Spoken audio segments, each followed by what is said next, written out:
Brigadier Masood साहब हमें join कर रहे हैं। ब्रिगेडियर साहब, आपका बहुत शुक्रिया। सर, ये जो 243 में तरमीम आई हैं, इसके हवाले से आप क्या वजाहत करते हैं? चीफ ऑफ डिफेंस फोर्सेस का ऑफिस क्रिएट करना कितना अहमियत का हामिल है और कितना इससे एक वेल कोऑर्डिनेटेड एफर्ट जो है वो जनरेट की जा सकेगी? जी हाँ, बहुत शुक्रिया मलिक साहब। देखें कि इसका बुनियादी मकसद ये था, ये रिसेंट जो हमारा मार्के हक और बुनियाद महसूस हुआ, और स्पेशली जब उसमें हम मल्टी डोमेन ऑपरेशंस पे ये हमारा फोकस रहा, चाहे वो स्पेस थी, साइबर वारफेयर थी, लैंड थी और एयर वारफेयर थी, इलेक्ट्रॉनिक वारफेयर थी, और फिर बाकी कोऑर्डिनेशन थी। सो रियलाइजेशन महसूस की गई कि कोऑर्डिनेशन और सिनर्जी के लिए क्योंकि देखिए, chairman joint chief of staff तो एक सेरेमोनियल अपॉइंटमेंट थी और एडवाइजरी रोल में इनका था, लेकिन जब एक्चुअल रोल जहाँ पे कोऑर्डिनेशन की रिक्वायरमेंट थी तो वहाँ पे जरूरत महसूस की गई कि ये सर्विसेज के जो चीफ्स हैं ये मिल बैठें और इस पर फैसला करें। Since chief of defence forces के लिए आर्मी चीफ का बनना इसलिए भी है कि जो मेजॉरिटी रोल हो या लैंड फोर्सेस का है, चाहे वो वेस्टर्न बॉर्डर्स हैं या ईस्टर्न बॉर्डर्स हैं, डिप्लॉयमेंट होती है, लैंड फोर्स का ज्यादा शेयर होता है, सो ज्यादा इनकी वो एम्प्लॉयमेंट ज्यादा होती है। तो देखो बेसिकली देखें, डिसीजन मेकिंग इजी होगी, कोहिजन होगी, कोऑर्डिनेशन होगी और एम्प्लॉयमेंट बड़ी सही होगी। और जिस तरह ऑलरेडी एक आर्मी रॉकेट फोर्स भी बन चुकी है और अब ये एक स्ट्रेटेजिक कमांड भी बन जाएगी, तो तमाम सिनर्जी भी होगी और मेरा ख्याल में in the best interest of the country.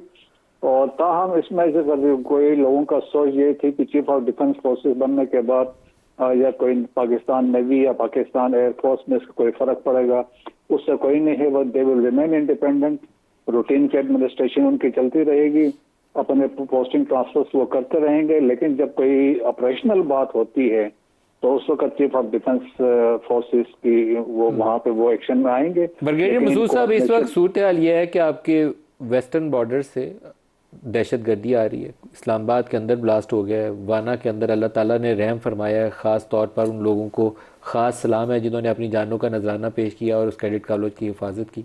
सबको इस्लाम है जो अपनी जानों की नजराना रोज़ाना पेश करते हैं। लेकिन मेरा सवाल यह है कि इस वक्त आपको ईस्टर्न बॉर्डर से भी चैलेंज है। कोई पता नहीं है कि इंडिया कब दोबारा वो मस्ती करे और उसको वो सात जहाज़ गिरा के जो अभी सबक नहीं सीखा दोबारा वो मैदान में फिर उतरे और दोबारा कोई एडवेंचरिज्म करने की कोशिश करे। वेस्टर्न बॉर्डर से आपकी दहशत गर्दी बहुत तेज़ी से आ रही है। तो ये जो तब्दीलियाँ हमने की हैं आइन के अंदर, एम्पावर किया आर्मी चीफ को, तो इसके बाद क्या ये दोनों चैलेंजेस जो है उसमें कोई कमी आ जाएगी दहशत गर्दी के फ्लो में, या उसको डील करने के लिए कोई ज़्यादा बेहतर एफर्ट हो जाएगी? मलिक साहब देखिए, मेरा ख्याल हमारी एक हिस्ट्री रही है और 1950 से अफगानिस्तान के हालात ऐसे रहे हैं, उन्होंने पाकिस्तान को कभी एक्सेप्ट नहीं किया। दुनिया में दो मुल्क है, वे एक इंडिया है, दूसरा अनफॉर्चुनेटली अफगानिस्तान है। 1950 से इनकी ट्रीटी ऑफ फ्रेंडशिप हुई थी अफगान इंडिया के साथ, और उस दिन के बाद से हमने देखा कि जो पाकिस्तान में वाकयात में स्पेशली उसका हमने स्पाइक देखी। सरदार दाऊद बने, फिर वो पश्तूनिस्तान का स्ट्रेंड चला, पश्तून ज़ल्मे बना, वो भी उसमें इंडिया इन्वॉल्व थी। बलोचिस्तान पीपल्स लिबरेशन फ्रंट बनी, अगेन इंडिया एंड अफगानिस्तान उसमें इन्वॉल्व थे, and so called Durand line भी उन्होंने पुश किया। अब देखें कि इन हालात में इसके बावजूद जो जितनी गवर्नमेंट्स आई हैं until the present Afghan Taliban regime, किसी ने पाकिस्तान को सपोर्ट नहीं किया और पाकिस्तान की उन कंट्रीब्यूशन, उन खिदमात को, उन कुर्बानियों को कभी एक्नॉलेज नहीं किया। पीक टाइम में 55 लाख रेफ्यूजीज को हमने यहाँ पर पाकिस्तान में एकोमोडेट किया, उनकी जंगें हमने लड़ी, वी फैसिलिटेटेड, हमने आज सब कुछ किया। अब देखें कि हमारे लिए उनने ऊपर दहशतगर्दी के लिए एज ए प्रॉक्सी के तौर पर फितनल ख्वारिज को भी यूज कर रहे हैं, फितनल हिंदुस्तान को भी यूज कर रहे हैं। At the same time Afghanistan has become an Indian proxy.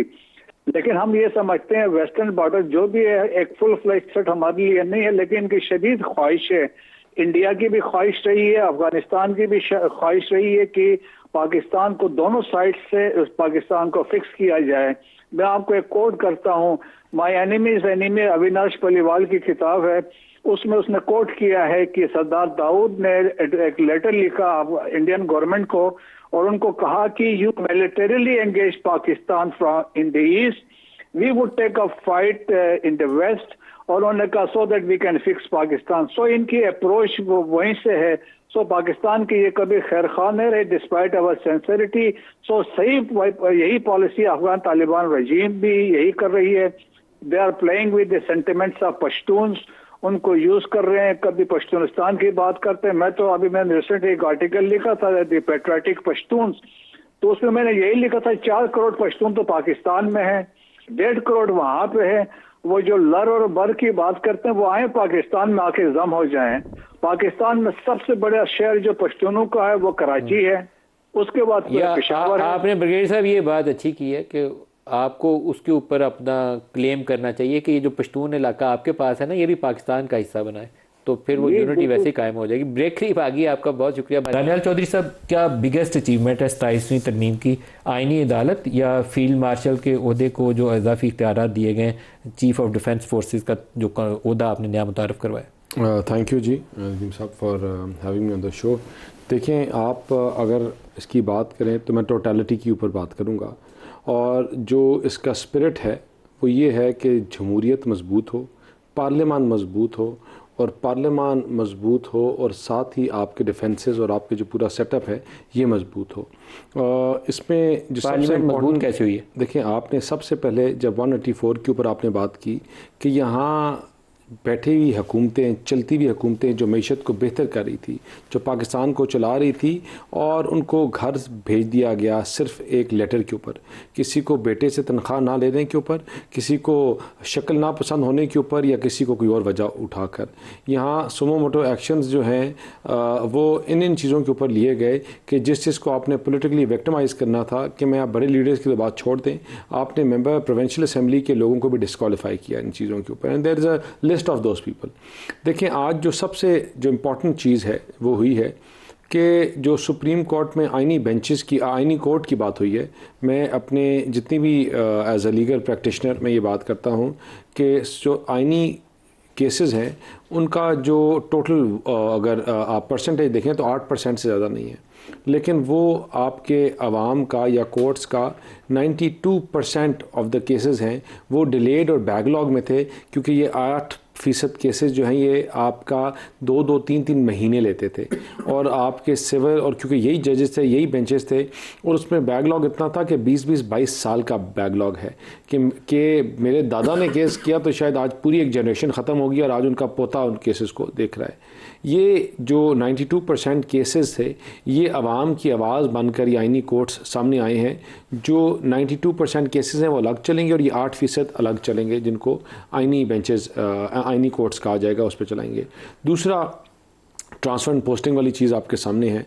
दुनिया में महज़ब तरीन माशरों में आपके जर्मनी की बात कर लें, जापान की बात कर लें, फ़्रांस की बात कर लें, जहाँ लामहदूद टाइम के लिए कोई जुडिशल पोस्टिंग नहीं होती।